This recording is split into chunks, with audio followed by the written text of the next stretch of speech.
First of all, I wanted to start by saying that I'm really honored and privileged to be here.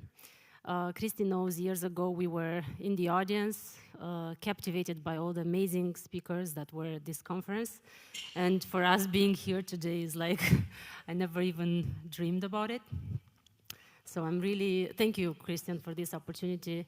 It's already an unforgettable one. It's going to be even more amazing afterwards once I'm done this. I'm finished with this. So I've always been drawn to stories and storytelling. I have a background of a journalist. We are slightly moving towards documentary filmmaking. I guess I can say now that we've already completely done that.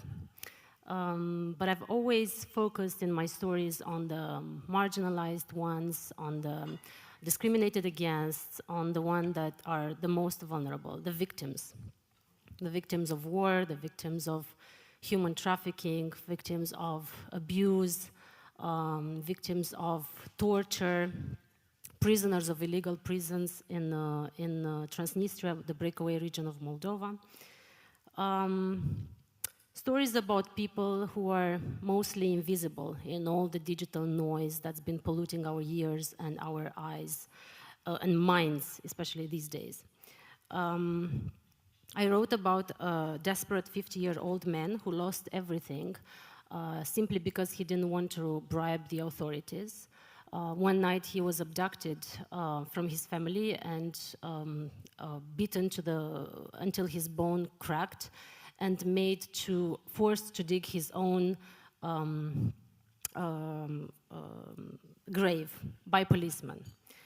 I wrote about an 18-year-old girl trafficked by her own mom when she was 13, then sold to a family of pimps, and then sexually abused by other policemen of the local police here in Bucharest.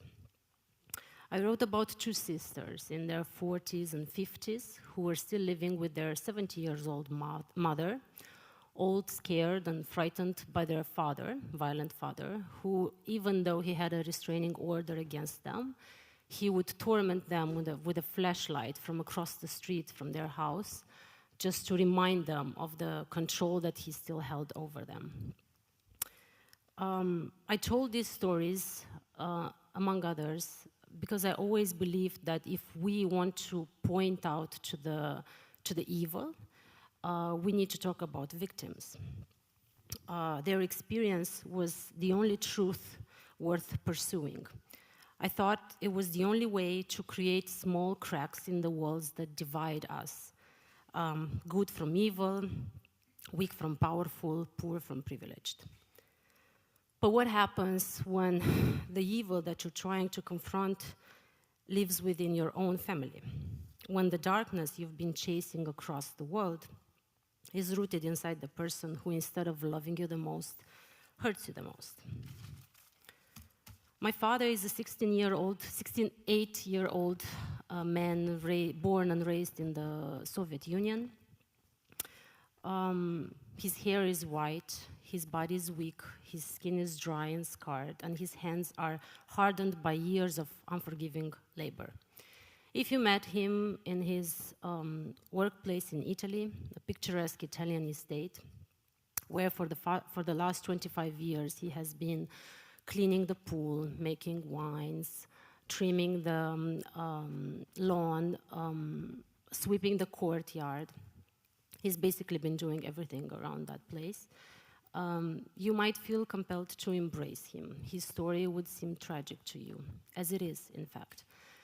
But when I went to investigate what was troubling him, I carried different memories in my mind and in my heart. And one of the most painful memory from my childhood is when I was 6 years old. During a fight, he pushed my mom into the balcony door and heavy pieces of glass fell on her shoulder, covering her whole tiny body in blood. I grabbed my younger sister's hand and we hid in our room, terrified that he would do the same to us. But for us, he kept two leather belts, one slimmer and one thicker. He wielded them whenever we scribbled on the walls, whenever our toys were scattered around the room, or we dared to say no. The thinner belt hurt the most. It left scars wounds on our backs that took ages to heal. He was raising us with fear. So you can imagine the conflict within me when he asked for my help. When I turned 18, I moved from Moldova to Romania to study journalism, and I built a whole new identity in east of Romania at the beginning and then in Bucharest. As a journalist, as a strong, capable, professional woman. I spent years and a lot of effort to build a world and surround myself with people that would make me feel safe and protected. And then suddenly I was asked to leave this world behind, to break the walls that separated us, me from my father. But that's not my whole story. About 9 years ago, I was also married to not to Radu, of course. That marriage was brief. 5 months after the wedding, my ex-husband left me, and he told our therapist that he couldn't be with me anymore because I was mean, manipulative, and abusive to him. So after spending an entire childhood praying to not become like my mother, I ended up an abuser, just like my father. So in order to forgive and change myself, I had to be willing to go to the original pain. I had to trace the roots of violence in my family. That difficult, unembellished journey became our film, Tata, a film that confronts violence in all its grotesque forms, physical, emotional, psychological, and its devastating consequences, fractured mental health, generational trauma. And yet, despite all of that, it's a story about healing, about finding a way to break a vicious cycle. The central question guiding me through the film was, how can I forgive myself? And how can I free myself from the ghosts of my father that still haunt me? To be able to cope with the personal, I turned to professional. I started using my journalistic skills to make sense of what happened to me. I realized that there was a principle that I applied in my storytelling as a journalist, that personal is always part of something bigger, and the examination of my past evolved into a broader exploration of the violence embedded within the Soviet culture and our society nowadays. Violence doesn't appear from out of nowhere. It is taught, it is tolerated, and too often, I was going to say especially nowadays, but then I thought every time, it is celebrated. The iron fist was not just a metaphor, it was a norm. Throughout my extended family, in our neighborhood and around the country, violence against women and girls was not only tolerated, it was encouraged. The repressive state indoctrinated millions of fathers and husbands, and our family was just one of the countless examples of how cruelty seeped into the fabric of daily life. When I finally started looking at my father from this wider perspective, I understood that he was just a broken piece of a much larger damaged system. Initially, the film was supposed to be more, or all of it, about his life in Italy. We gave him the hidden camera to record the abuse of his employer, and we made a clear plan to follow this path from beginning until the end of the trial. I was very comfortable with this position. I was holding the power.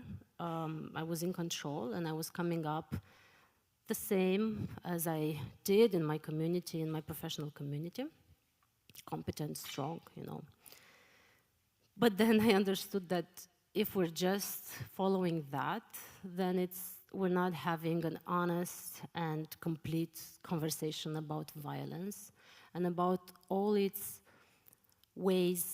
the ways that it penetrates our lives, all the forms that it takes in all our spaces, personal, professional, and so on. And I realized that this is something that I cannot let go of, and I cannot make another story that focuses only on victims, and we should try and build a bridge to the abuser as well, to see if we can change something by that. This is a crucial point in our film and in our journey. And I think this is I don't know how many of you wondered why, but I think it's a good point to talk, opportunity to talk about shame. For years, I carried a terrible, crushing shame. I was ashamed of our neighbors and how they could hear us crying and his voice screaming at us in the evenings. I was ashamed of the kids that we were playing with. I thought they would not play with us anymore if they see us weak, and they lose all the respect for us, whatever that was at that age. So when I left Moldova to move to Romania, I thought I could leave all of that behind, and I never spoke about what happened. To the outside world, I was strong. And here's the irony.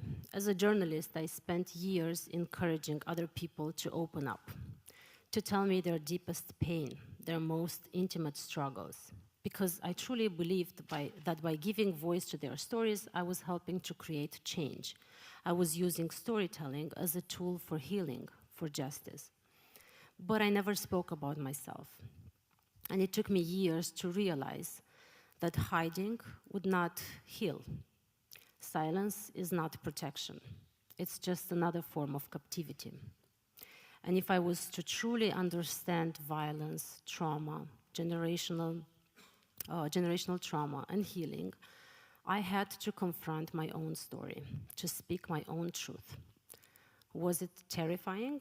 Yes, very much. But it was also liberating. It allowed me to finally see myself for who I was, not just a victim, but a person, a human being searching for healing. The journey of making Tata was not just about understanding my father. It was also about reclaiming my own voice. It was about looking at my pain and refusing to let it control me anymore. And once I did that, I realized I wasn't alone. So many of us carry wounds that we are too afraid to show to the world. But when we dare to speak our truths, it actually allows others the possibility to do the same. And for me, that's what storytelling is really about. It's not about being perfect. It's about being real and about giving permission to others to be real. But working on Tata was not a solitary process. I was fortunate enough to share this journey with Radu Ciorniciuc, my co-director and my life partner. Radu and I had already worked on other major projects, but this film was something entirely different. Because this time, the camera was pointed at me, at us, at our family. It was challenging, to say the least. As co-directors, we constantly had to find a balance between the personal and professional. We had to make sure that we were telling the story in a way that was true to my experience, but also accessible to others. And his role in this process was essential. He brought clarity when I was drowning in emotions. He challenged me when I was tempted to avoid difficult truths. And most importantly, he listened. He listened not just as a filmmaker, but as a human being who understood the complexity of my pain. There were moments when our creative process became an extension of our relationship. We had to confront our own fears, our own flaws, and our own biases. But that was what made our collaboration so powerful. It was raw, honest, it was real. And this is where the power of collaboration lies, in its ability to expand our vision and to make us see ourselves through someone else's eyes, to take what's personal and to make it universal. Storytelling became my way of breaking a vicious cycle that was affecting my family for generations. My way of reclaiming my voice and saying, I refuse to carry this violence forward. Because I believe that if violence can be learned, it can be unlearned. And if a trauma can be passed from one generation to another, then healing can be passed too. Thank you.